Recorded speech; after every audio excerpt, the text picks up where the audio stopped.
Welcome. My name is Patrick Curran, and along with my parcel of one friend, Greg Hancock, we make up Quantitude. We are a podcast dedicated to all things quantitative, ranging from the relevant to the completely irrelevant. In today's episode, we talk about the use of item parcels in latent variable modeling. We define what they are, what might motivate you to use them, and what unexpected complications can arise if you're not paying adequate attention. Along the way, we also discuss wheel extenders, walking toward the light, logorrhea, party bands, corpse-sniffing dogs, boxes of human heads, academic dunking, getting uppity, crane kicks, mic drops, and Sonya sweeping the leg. We hope you enjoy today's episode. Sometimes at the end of my modeling class in the spring, I will have some sort of celebration with the students because they will have been with me doing 2 semesters of modeling related things. I mean, what kind of modeling? Is this like swimsuit stuff and nude stuff? Yeah, the course title was supposed to be causal modeling. There was a typo. It was listed as casual modeling. Yeah, weird stuff happened. I try to build images as you tell stories, and I just need to know. So the last night of class, we have a poster session, and everybody has their research project, lovely posters around the room, and the students float around and they talk to each other, and it's just a wonderful culminating event. I love it. This one year, I have a friend who is a cookie artist. I don't mean just kind of makes cookies. I mean ridiculous. She is better at this than I've ever been at anything in my life. Amazing. Go on Instagram and look up Julie at Sugar and Steel Cookies.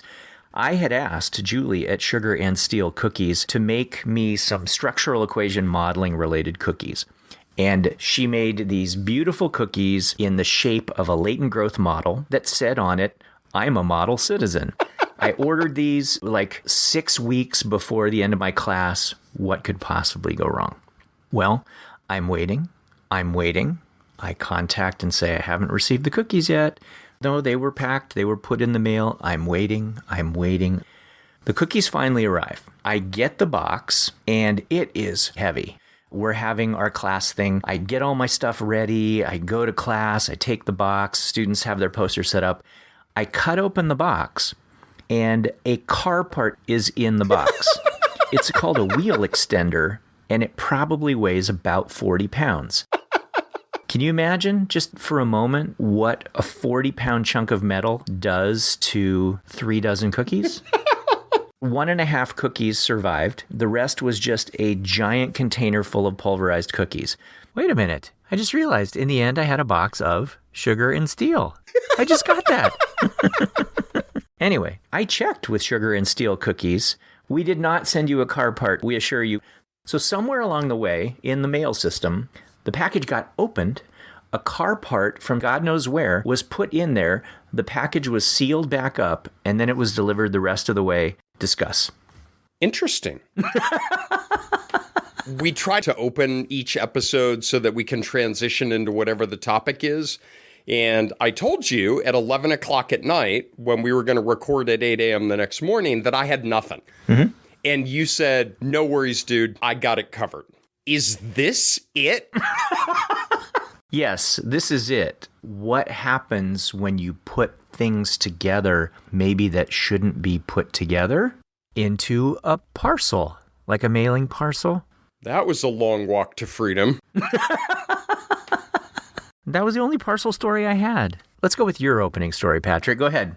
Just a sec. I'm going through a tunnel. Go toward the light. You keep telling me to walk toward the light. Please.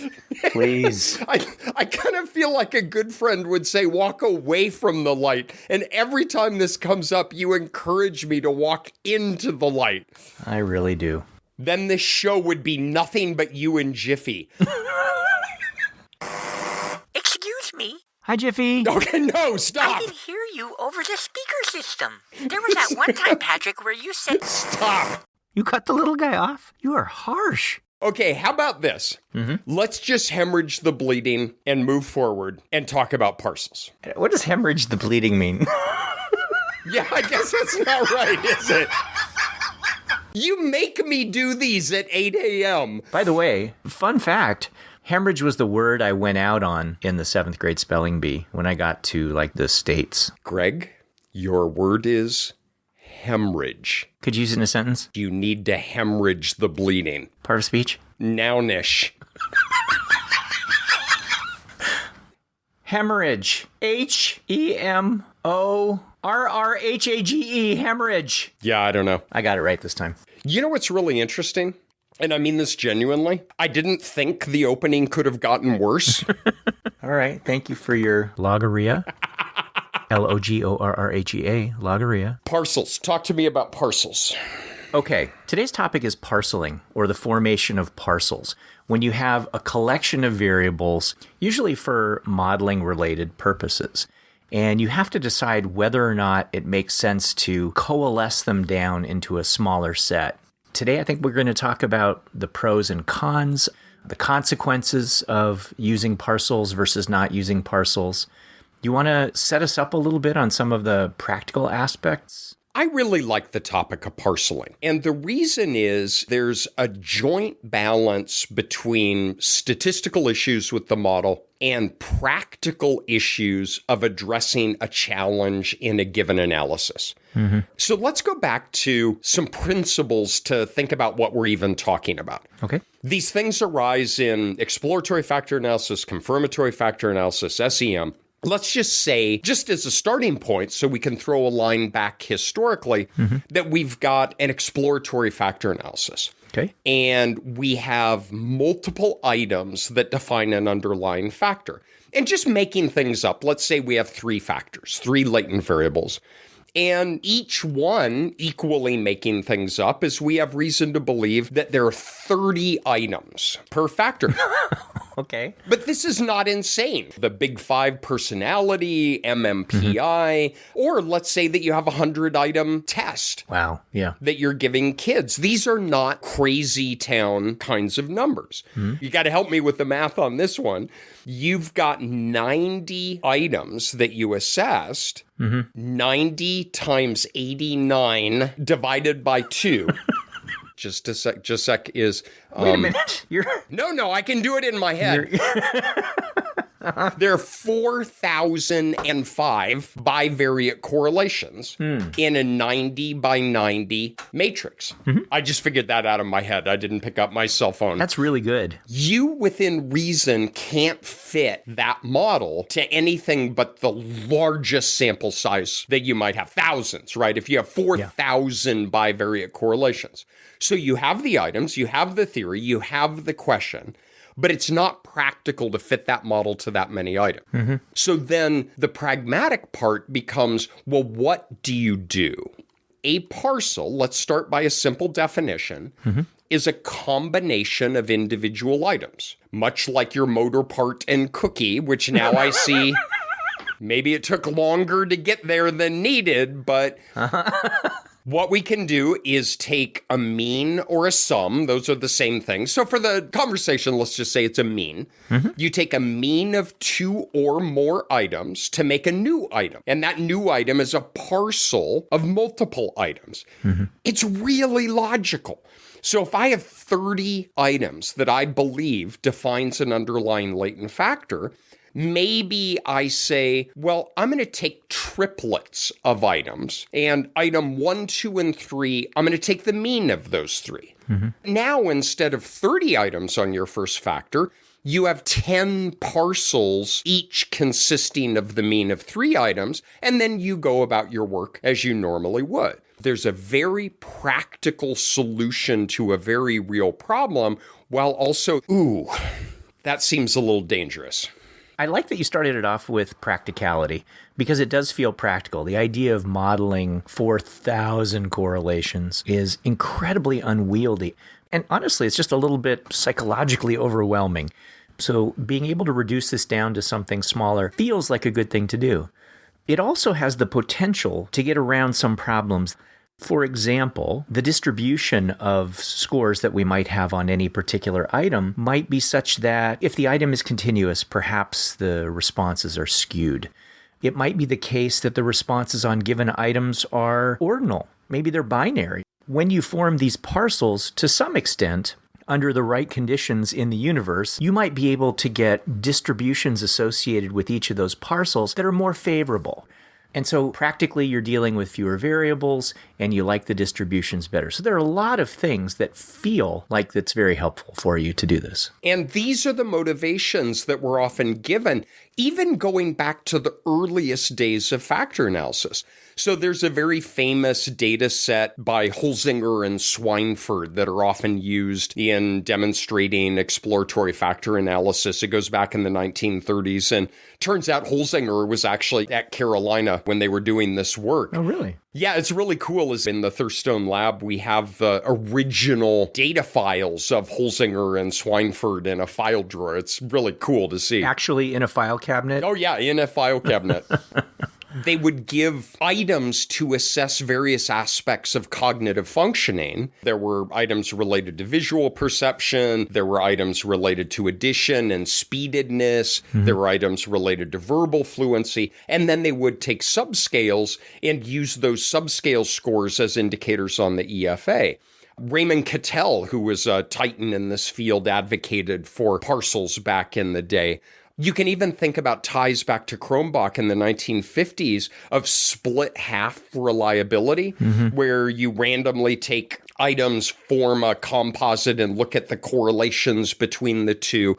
Those are parcels. And indeed, how I like thinking about it is put them on a continuum, right? So say you have these 30 items. You can have 30 individual items on one end. You can have a mean of all 30 and just have a manifest scale score. Yeah.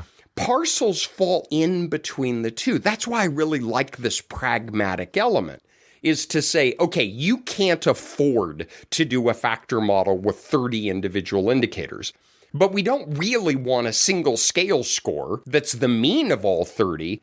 Is there somewhere in between that is close enough for working at a state university? Because that's what you and I do. Yeah. I love the image of the slider that goes all the way from a completely unparceled model to a model that's completely parceled. There are a lot of points in between those two endpoints, right? You gave that example of having 30 items that you parceled down to 10 parcels of 3 items each, but that's not the only position on the slider even for that, right? You could, oh crap, now I have to do math. I know, right? You could have 6 parcels of 5 items each. You could have 5 parcels of 6 items each. You could have 2 parcels of 15 items each. Why did you pick 30? I should have picked an odd number. But not a prime number. What if there were 31 items? But here's where things get really complicated, is imagine that you have 6 parcels of 5 items each. We can do that pretty well. If each parcel has 5 items, you've got continuity, you maybe have better normality. There are other advantages too. Back in the day, some even advocated that this could be a way of grossly handling missing data, right? Because what if some people had 5 items, but some people had 4 of those items? Well, you could divide by 5 for those who had 5 and divide by 4 for those who had 4. Not a great way of doing it, but you could do it. All right, so what could possibly go wrong? All right, well, let's stop at one point on the slider where we have 6 parcels of 5 items. How do you allocate those items to parcels? So you could have 1 through 5 on the first parcel, but you could have 1, 2, 3, 4, and 6, or 1, 2, 3, 4, and 7. There are thousands and thousands and... How many are there, Patrick? I will let you do the math. But we can leave with an n choose p where there are millions of possible ways those can come about. Sure. So how do you select the number of parcels? How do you select what items go into which parcels? And how do you know which is the, I'm going to use air quotes on radio, correct combination of items and parcels? But is there a correct one, or are they just different possibilities? And that's when the band shows up and the party starts getting fun. I think there are a lot of different ways that people parcel. I rarely see people providing details about how they have done it. And I think part of that rests on the assumption that maybe it don't make no never mind. But Like you said, people could just go through the list of 30 and just say, all right, we took the first 5 and then the next 5 and then the next 5. Or they might do every 5th one, or would it be every 6th one? Damn it. Why did you? Anyway, or they might choose them randomly. So there are different ways, some that are more purposive and some that are more random. Some that have to do with maybe some lower order kind of structure. So you might have a construct that those 30 items are tapping, but maybe tapping in a higher order way. It might be the case that the first 5 items get at one subdimension of depression, and the next 5 items get at another subdimension of depression, et cetera, all the way through. So someone might do their parceling based on content of those items. So there are a variety of ways to slide that slider. Exactly. And there are a lot of wonderful papers written on this out in the world. And no, we haven't gotten a new webpage yet, but it is moving up my yellow sticky. We will have a webpage. We will have show notes. We will have these citations. So we promise we'll get these. There are some very obvious implications of parceling. I don't mean pay the reaper things, but I mean some seeds that we need to plant just so we understand how the reaper gets paid later. So let me just start with a few, and these are going to be obvious for the most part, but I think we'll refer back to them. Immediate implications of parceling. First of all, we have fewer indicators per factor. So rather than having 30, we might have 5 or 6 or 2 or however many we have chosen. So there are fewer indicators per factor. What that also means is that there are fewer variables in our model as a whole.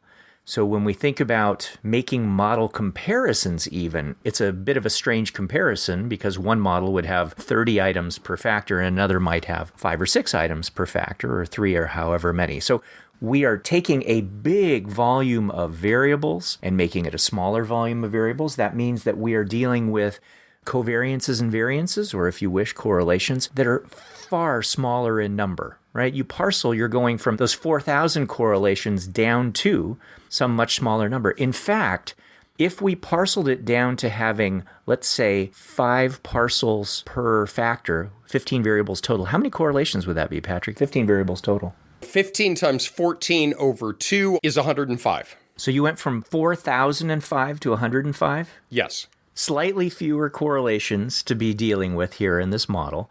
Again, that is just an immediate and obvious implication of parceling. It means that as a model goes, you will have fewer degrees of freedom because you no longer have a measurement model that is bringing thousands of correlations or covariances and only burning up a few parameters in the measurement structure, meaning loadings and error variances. So your model is going to have far fewer degrees of freedom. Obvious implication. The magnitudes of your loadings are going to change. When we have 30 items loading on a factor with whatever the loadings may be, when we combine those, whether it's randomly or purposively or theoretically or whatever way that we do it, the loadings will change. How they will change maybe depends on some things, but the loadings are going to change. So those are obvious things up front. Now the question is, what consequences might those things have for a variety of aspects of our model? And the consequences permeate throughout every aspect of what we're trying to do. So we know that degrees of freedom are numerical measures of courage. If you have fewer degrees of freedom, you are intentionally simplifying the model. And a lot of what we're going to talk about today are going to have effects on things, but often they're in complex and unpredictable ways. So it's going to change your power. But it's really hard to predict how and in what way, because there's omnibus power to identify a misspecification within the body of the model. But there's also power to detect a specific effect. So say you're focused on the first latent factor predicting the second latent factor, and you have a regression coefficient. Well, there's a power to detect that regression coefficient, but there's also an omnibus power to evaluate the null hypothesis for the model as a whole. And those are operating differently here. Very. Those are not doing the same thing.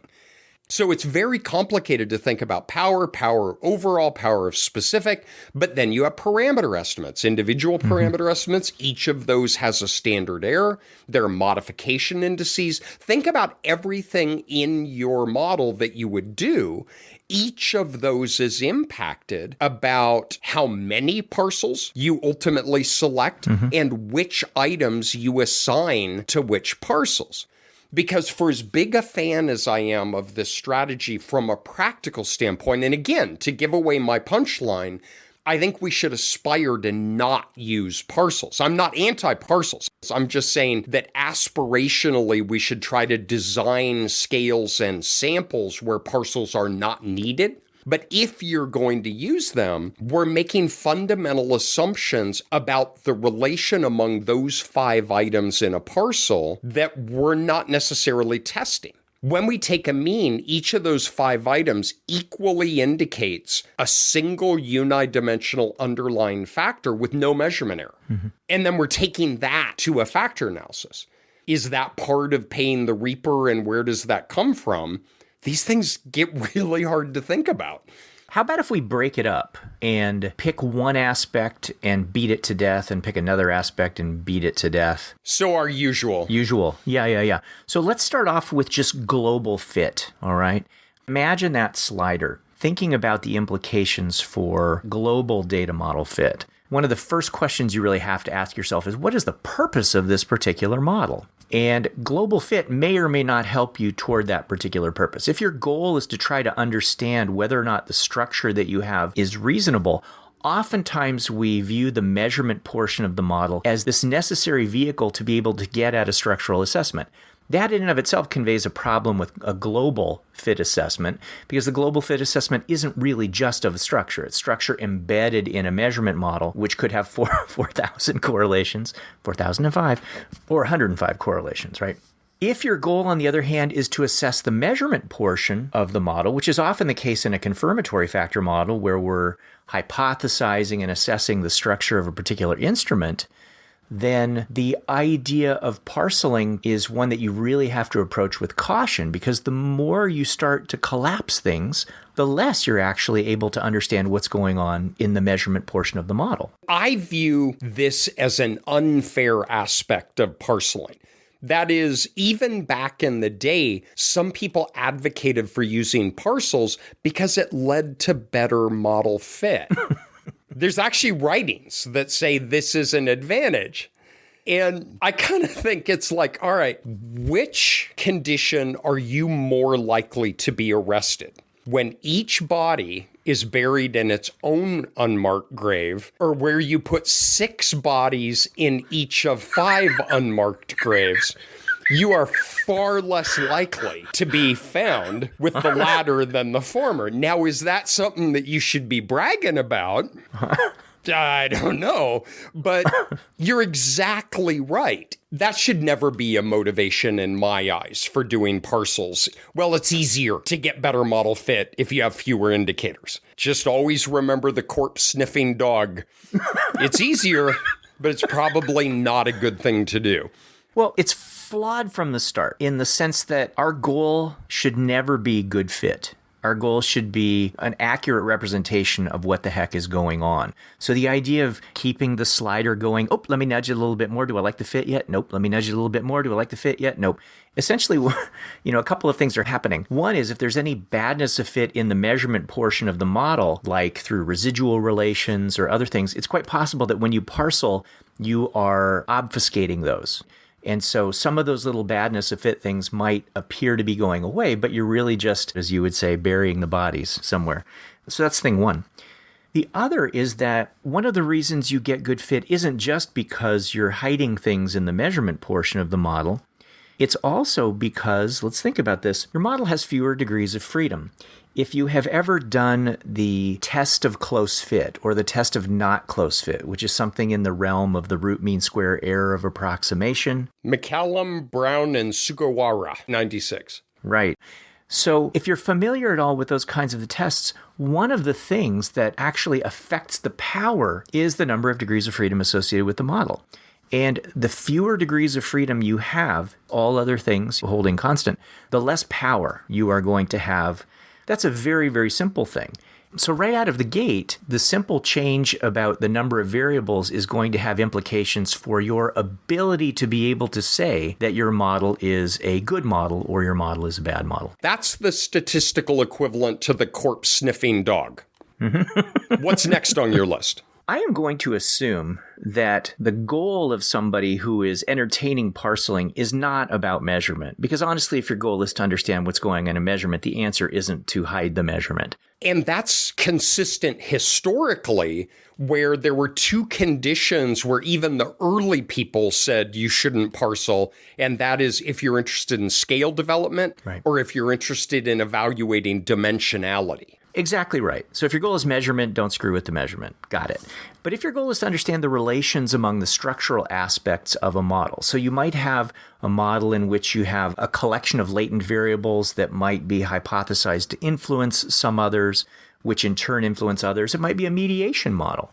And you perhaps only have complete mediation modeled rather than having some partial mediation, right? So your structural portion of your model, let's say it is not saturated, but you've made some hard choices and made the structural portion of your model over-identified. Okay, well, there are a number of aspects of that model you might be interested in. First, assuming that you have a reasonable structural model, something that's accurate, are the parameter estimates of the relations among the factors themselves, are they going to be affected by what we do parceling-wise in the measurement portion of the model? Generally, your structural parameters won't be biased by your parceling. And that's going to make some assumptions, and chief among them being that you haven't buried some massive measurement body in the parceling. Because if there had been some relations that were really important for being able to control for those in order for you to accurately estimate what's going on in the structure, and you just kind of said, right, let's 6 feet under, shallow grave, or whatever. I don't even have the vernacular for body burying that you have. Frustrating, but I'm sorry. It's something I'm going to work on, though, I promise. Generally speaking, unless you're hiding some massive body in the measurement portion, you're not going to affect your ability to estimate the structural parameters. Now, we don't just estimate the magnitude of those parameters. We do two other things. We test the statistical significance, and we also ask the question about whether or not we have omitted any important parameters in the structural portion of our model. And parceling, in theory, has a bearing on both of those. With regard to the parameters that you have chosen to put into your structural model, there are going to be standard error estimates. And the things that tend to influence the standard error estimates are a variety of things, obviously things like sample size. But it's also the case that how stable your factor is influences standard error. And one of the measures of the stability of a particular construct is something called construct reliability or construct replicability, which is assessed sometimes with maximal reliability or coefficient H. But when you have higher construct replicability for each factor, you will generally get smaller standard errors. And so you will get more power to be able to test the parameters that connect those particular factors. So now if we think about what happens in terms of parceling, when you take your variables and smush them together, you are changing the loadings. And if you change the loadings, that may well change how stable a given factor is. The good news is that you have to have a pretty screwed up system of loadings and a pretty unfortunate aggregation of variables in order to grossly affect the construct replicability. Which all of that is to say that whether you take and model all 30 variables or 15 parcels of size 2, et cetera, keep moving the slider, generally speaking, your construct replicability is not going to change much. It will decline a little bit, generally speaking, but not very much. That is the good news as far as testing structural parameters in the model. And could I throw in one fundamental assumption on that? Yeah. both in the bias in the parameter, or the lack of bias in the parameter, and what you're talking about in the standard error, assumes that part of burying the body is not affecting across factor relations. So imagine that at an item level, for whatever reason, maybe the item target, maybe the wording, maybe something that has to do with the item's stem, that there's a correlated residual between an item on one factor and an item on another factor. Or you have maybe a small cross-loading, where you have an item that has a primary loading on factor 1, but has a slight cross-loading on factor 2. You bury that item with the other corpses, and it pushes that misspecification down into the parcel that then arises as whack-a-mole, where now that item doesn't exist on its own anymore. That correlated residual can't reach across the factor in the way that you might want. And the North Carolina State Fair mole is going to pop up in that regression coefficient. So it's just a reminder that these things all hold if you're collapsing within a factor, but that there aren't relations across factors that then drunkenly punch you in the face unexpectedly. I really don't know very much about statistics, but I know a lot about analogies. Man, you have lived so much more life than I have. With regard to the structure, what this also means is that whether we parcel or don't parcel, we will, generally speaking, have the same sensitivity to detect misspecifications in the structural portion of the model. But I have to be really clear on what I mean by that and really clear on what I don't mean by that. Imagine you were comparing two structural models, one that had some relations and the other that didn't. For example, in a mediation framework, you might have a model that has partial mediation, which allows direct effects from things at an earlier point in the causal scheme to a much later point in the causal scheme around that mediator. And then you have a model that is just complete mediation. Everything just passes through that mediating conduit. All right, so if you were to compare those two models, the ability to detect a difference in fit will largely not be affected by whether or not you have parceled. Again, assuming that the parceling is reasonable and you're not hiding things elsewhere. So whether you parcel or whether you don't parcel, the chi-square difference between those models will generally be about the same. The power for that test will generally be about the same. Now, if you were trying to assess the fit of your structural model in a different way, if you were saying something like, well, in a model that has 30 indicators per factor, I think the model overall fits great. And in a model that only has 3 indicators per factor or 5 indicators per factor, I think that the structural model doesn't fit particularly well. One of the problems with assessing the model in that manner is what I said earlier, and that is that you have this measurement model that really swamps your ability to detect misfit. When you have a lot of loadings that are fairly weak, generally speaking, the relations that variables have that have relatively weak loadings are very, very small relations. When variables don't connect very strongly to the factors, no matter how strongly the factors do or do not connect, it doesn't get communicated out to the variables very much because there are weak loadings. And what that means is that when the structural portion of your model is misspecified, when you have a lot of loadings, but they're relatively weak, there's not a lot of communication of that badness of fit out into the 4005 correlations.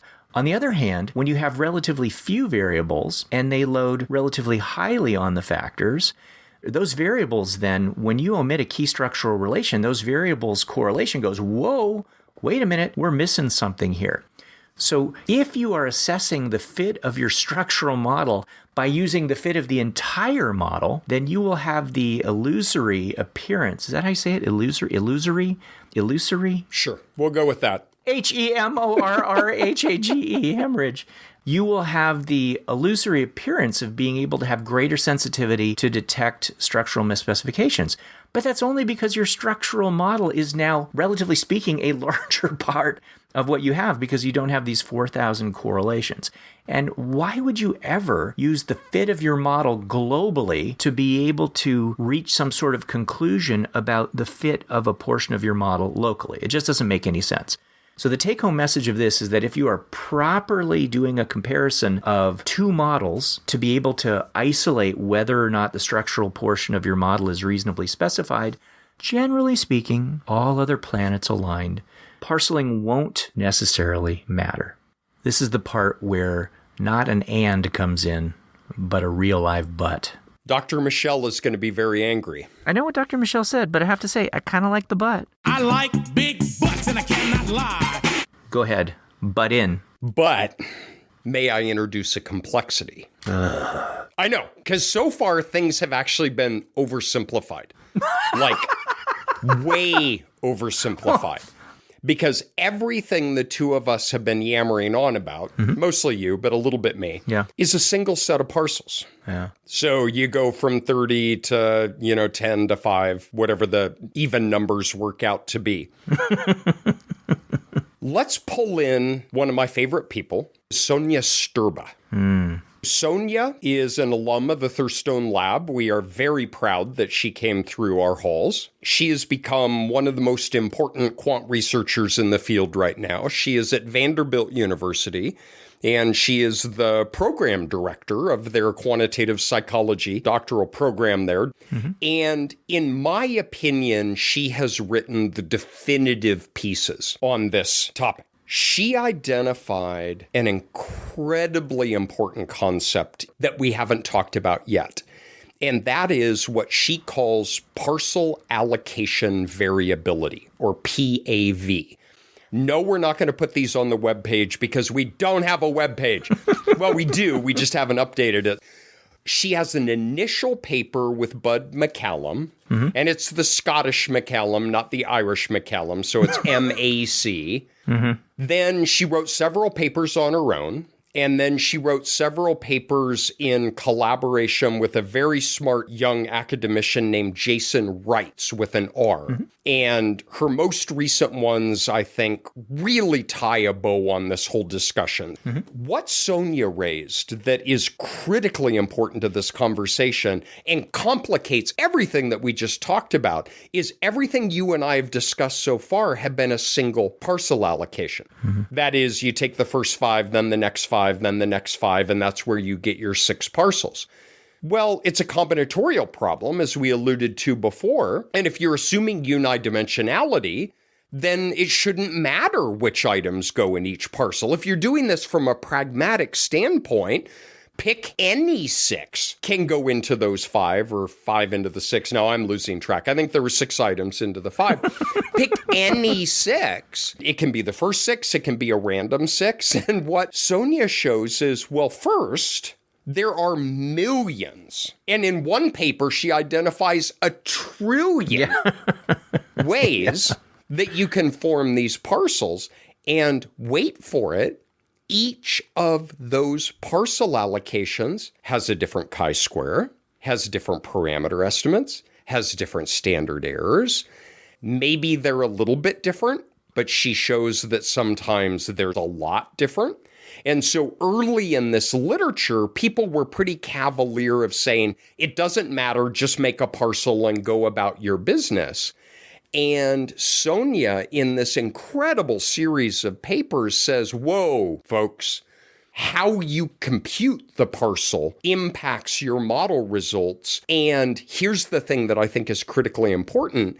This introduces another source of variability into your model, right? We have sampling variability, but now there's parcel allocation variability. She makes one of the most compelling arguments across this arc of papers that 1, this exists, 2, it's important, and 3, damn, we got to deal with this. I think Sonya's work is outstanding, and I think it's pretty definitive on this topic, right? If you said, hey, what one paper should I go to? I would not say go check our website. What I would say instead is check our MySpace page. Check our MySpace page. It's there. It's totally there. But you can only get to it using Netscape. On your modem. So, Sturba 2019, Multivariate Behavioral Research. The paper is called Problems with Rationales for Parceling That Fail to Consider Parcel Allocation Variability. It is a great paper because not does it just talk about this issue of parcel allocation variability that people hadn't really thought about. It systematically goes through the literature on parceling and kind of calls BS on just about everything anybody has said. But politely. Politely, what my kids would say is she dunks on them. She completely dunks on them. Or she posterizes them, right? That dunking moment where Jordan basically has his belly button in your face as you're falling backwards.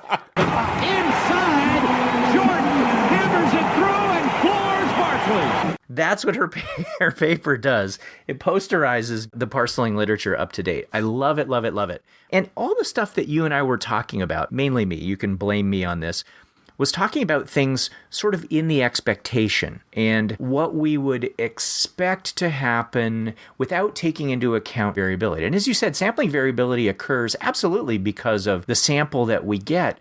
But now we throw in this idea, almost like a sensitivity analysis, that we ask the question, well, what would have happened if you had parceled differently? And parceling differently might mean fixing the number of parcels that you have, but swapping partners throughout.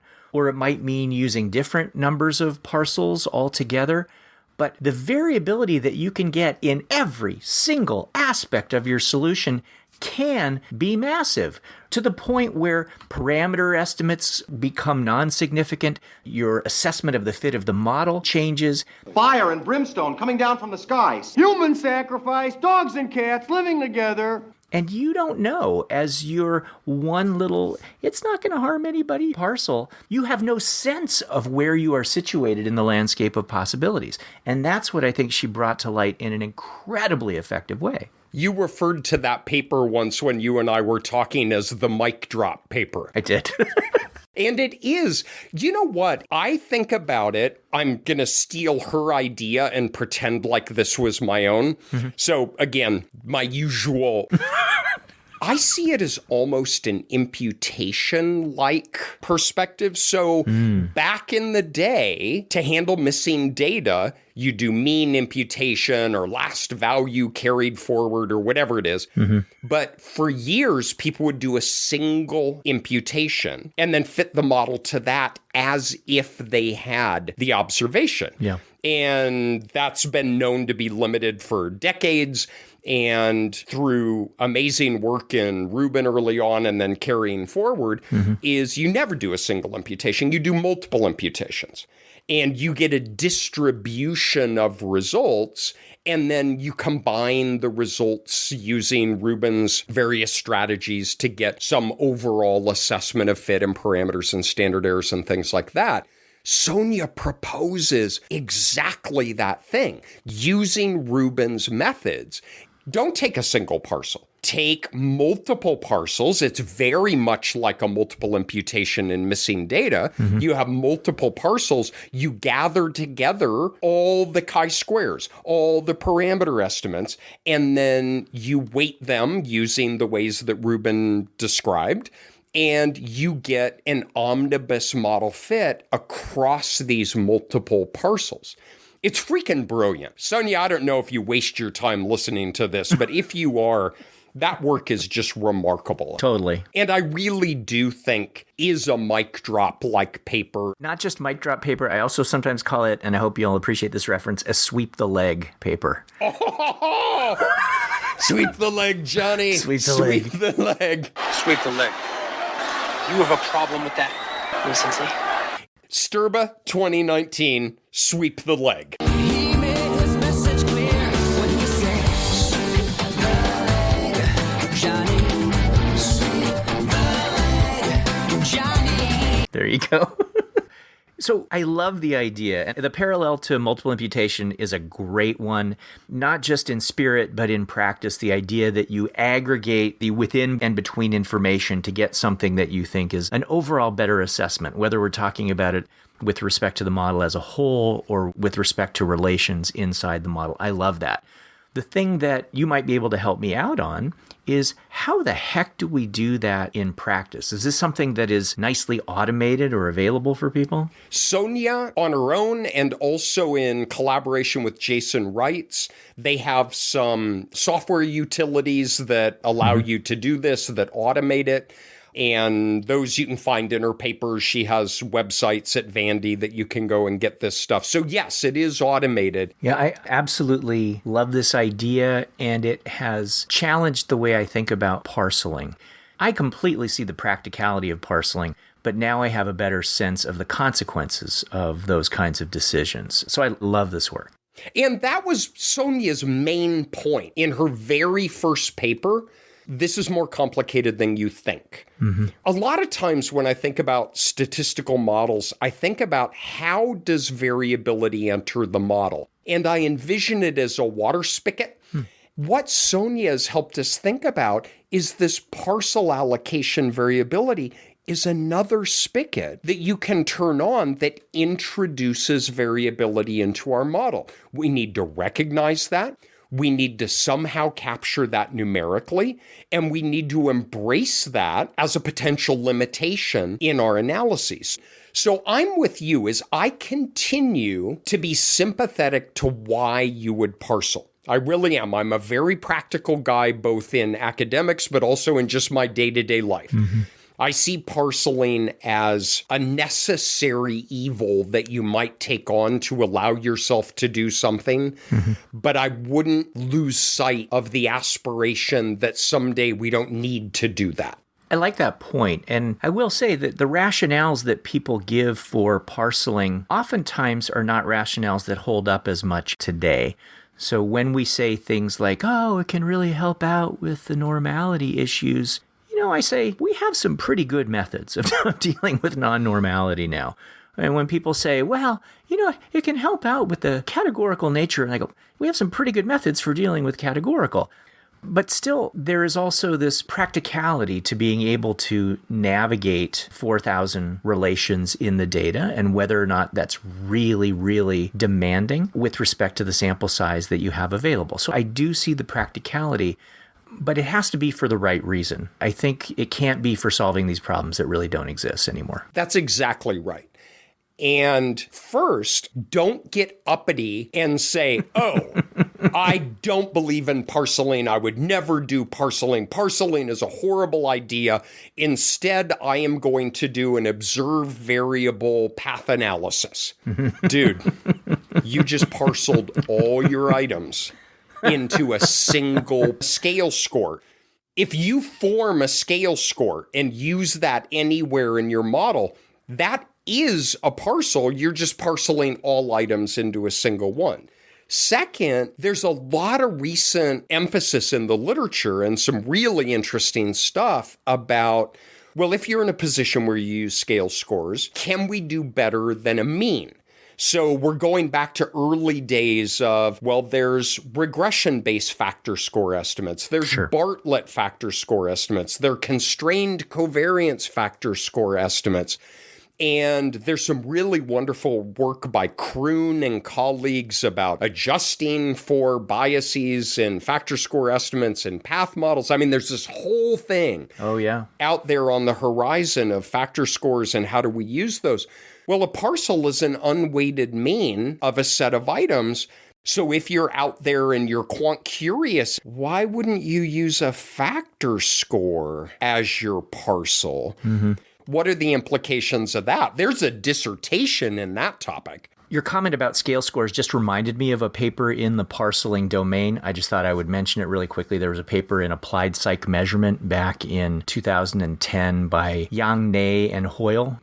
And it compares parceling versus latent scoring algorithms versus just shortening your damn scale, right? You got 30 items, but there's only 7 good ones on there. What happens if you just pull out the good ones? So it compares some of these different practical strategies for dealing with things.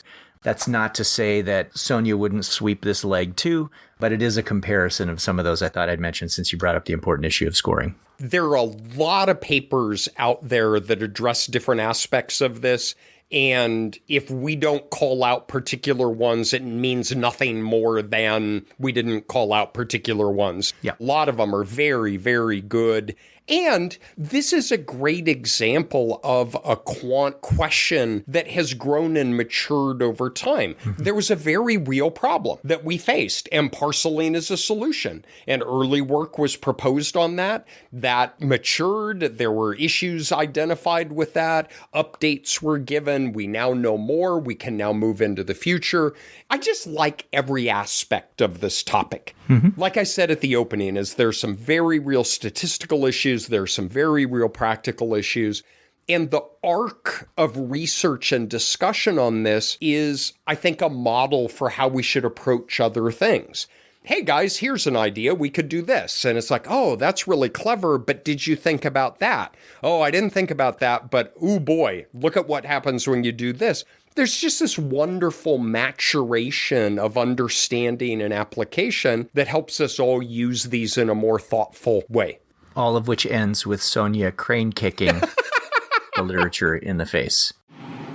Called crane technique. If do right, thou can defense.